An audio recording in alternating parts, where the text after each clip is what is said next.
بسم اللہ الرحمن الرحیم۔ السلام علیکم ورحمۃ اللہ وبرکاتہ۔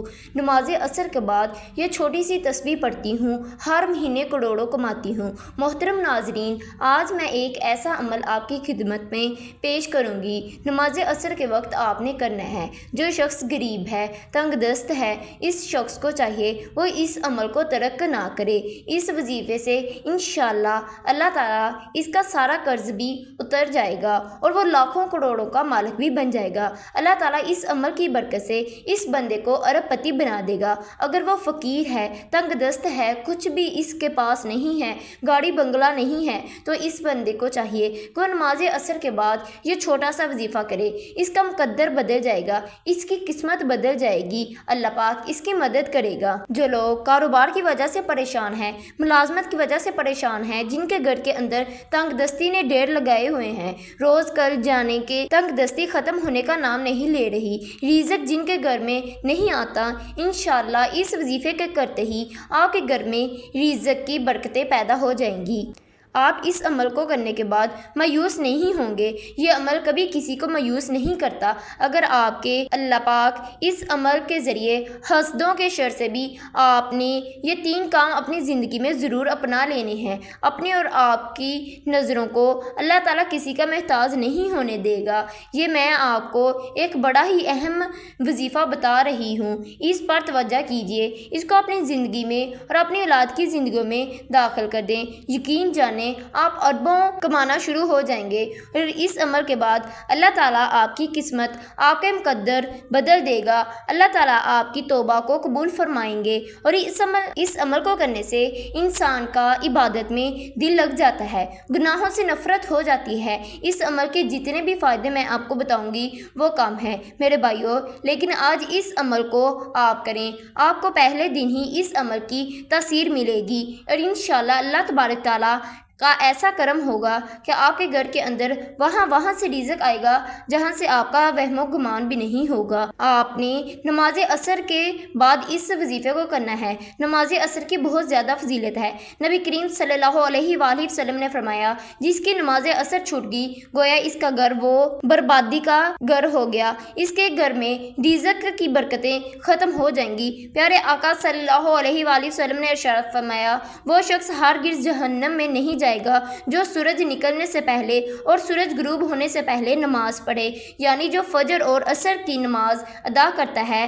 حضرت عبداللہ رضی اللہ تعالیٰ عنہ سے فرماتے ہیں، ہم لوگ نبی کریم صلی اللہ علیہ وسلم کی خدمت میں حاضر ہوئے۔ آپ صلی اللہ علیہ وآلہ وسلم نے 14ویں رات کے چاند کی طرف دیکھا، پھر فرمایا، تم لوگ اپنے رب کو اس طرح دیکھو گے جیسے اس چاند کو دیکھ رہے ہو۔ اسے دیکھنے میں تمہیں کسی بھی قسم کی مشقت نہیں، تکلیف نہیں ہوگی، اس لیے اگر تم سورج نکلنے سے پہلے اور سورج غروب ہونے سے پہلے نماز پڑھتے ہو تو اللہ پاک آپ کی تمام دعاؤں کو قبول فرما لیتا ہے۔ نبی کریم صلی اللہ علیہ وآلہ وسلم نے فرمایا، فجر اور عصر کی نماز پڑھیں تو جنت میں داخل ہوگا۔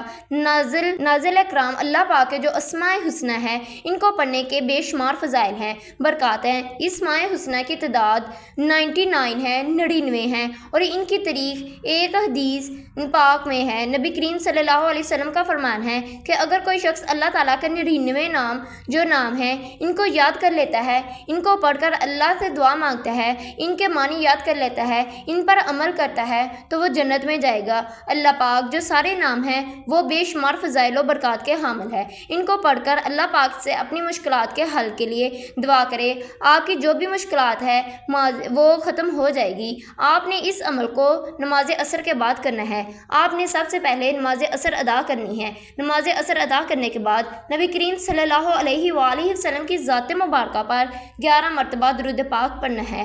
آپ نے 11 مرتبہ درود پاک پڑھنے کے بعد آپ کا جو بھی مقصد ہے، جو بھی حاجت ہے، اس کی نیت کر لیں۔ ہر انسان کا مقصد الگ ہے، ہر انسان کی خواہشات الگ ہے۔ اگر آپ من پسند نوکری چاہتے ہیں، من پسند شادی چاہتے ہیں، قرضے سے نجات چاہتے ہیں، دشمنوں سے نجات چاہتے ہیں، تو اس کی نیت کر لیں۔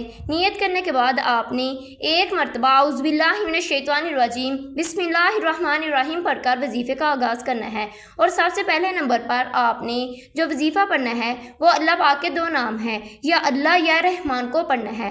آپ نے یا اللہ یا رحمان کو کتنی بار پڑھنا ہے؟ توجہ کیجیے، یا اللہ یا رحمان کو آپ نے 100 مرتبہ پڑھنا ہے، یعنی آپ نے اس کی ایک تسبیح کرنی ہے۔ یا اللہ یا رحمان کو آپ چاہیں تسبیح کے دانوں پر پڑھ لیں، آپ چاہیں ہاتھ کی انگلیوں پر پڑھ لیں۔ آپ نے یا اللہ یا رحمان کو 100 مرتبہ پڑھنا ہے، ایک تسبیح کرنی ہے۔ ایک تسبیح کرنے کے بعد آپ نے دوسرے نمبر پر سورۃ اخلاص پڑھنی ہے۔ حضرت انس بن مالک رضی اللہ تعالی عنہ سے روایت ہے، نبی کریم صلی اللہ علیہ وسلم نے فرمایا، جو شخص روزانہ قل ھو اللہ احد پڑھے، اس کے 50 سال کے گناہ اس کے نامہ اعمال سے مٹا دیے جاتے ہیں۔ اگر قرض ہو تو وہ معاف نہیں ہوتا جب تک عدل یا صاحب حق ادا، یعنی جس سے قرض لیا ہو وہ معاف نہ کر دے تب تک آپ کا قرض معاف نہیں ہوتا۔ حدیث پاک میں حضرت انس بن مالک رضی اللہ تعالیٰ عنہ سے روایت ہے کہ نبی کریم صلی اللہ علیہ وسلم نے فرمایا، جو شخص سوتے وقت دائیں کروٹ لے کر 100 مرتبہ قل ھو اللہ احد کو پڑھتا ہے، سورۃ اخلاص کو پڑھتا ہے، تو قیامت کے دن اللہ اس کے دائیں کروٹ سے جنت کی طرف داخل کریں گے، اسے جنت میں داخل کر دیں گے۔ رسول صلی اللہ علیہ وسلم نے فرمایا، ایک امام تھے، وہ ہر نماز کے بعد قل ھو اللہ احد کا ورد کیا کرتے تھے۔ جب ان سے اس کا سبب دریافت کیا، کہا مجھے اس صورت سے بے حد محبت ہے، اور فرمایا اس شخص کو خبر کر دو، بے شک اللہ تعالیٰ بھی اس شخص سے محبت کرتے ہیں۔ اس کے علاوہ سورۃ اخلاص کے بہت سارے فوائد ہیں۔ نمبر 1، اللہ تعالیٰ رب العزت 300 غضب کے دروازے بند کرے گا، مثال دشمنی، قرضہ، فتنہ وغیرہ بند کر دے گا۔ نمبر 2، اللہ تعالیٰ 100 دروازے رحمان کے کھول دے گا۔ نمبر 3، اللہ تعالیٰ رزق کے دروازے کھول دے گا، غیب سے رزق دے گا۔ نمبر 4، اپنے علم سے علم دے گا۔ نمبر 5، 36 قرآن پاک کا ثواب ملے گا۔ نمبر 6، 5 سال کے گناہ معاف ہوں گے۔ نمبر 7، اللہ پاک جنت میں 20 بنگلے دے گا۔ جب کوئی بندہ نماز عصر کے بعد سورۃ اخلاص کو پڑھتا ہے تو اللہ پاک اس کی تمام دعاؤں کو قبول فرما لیتا ہے۔ سورۃ اخلاص کے بہت زیادہ فوائد ہیں۔ آپ نے سورۃ اخلاص کو 100 مرتبہ پڑھنا ہے۔ 100 مرتبہ سورۃ اخلاص کو پڑھ کر آپ نے آخر پر نبی کریم صلی اللہ علیہ وآلہ وسلم کی ذات مبارکہ پر 11 مرتبہ درود پاک پڑھنا ہے۔ 11 مرتبہ درود پاک پڑھنے کے بعد آپ نے اللہ پاک سے اپنی حاجات کو، اپنی دعاؤں کو قبول فرمانا ہے۔ آپ نے اللہ تعالیٰ کے سامنے اپنی حاجات کو بیان کرنا ہے اور اپنے کبیرہ اور صغیرہ گناہوں کی معافی مانگنی ہے۔ انشاءاللہ اللہ پاک آپ کے تمام گناہوں کو معاف کر دے گا۔ آخر پر میری اللہ پاک سے دعا ہے کہ اللہ پاک ہم سب کی پریشانیوں کو دور کر دے۔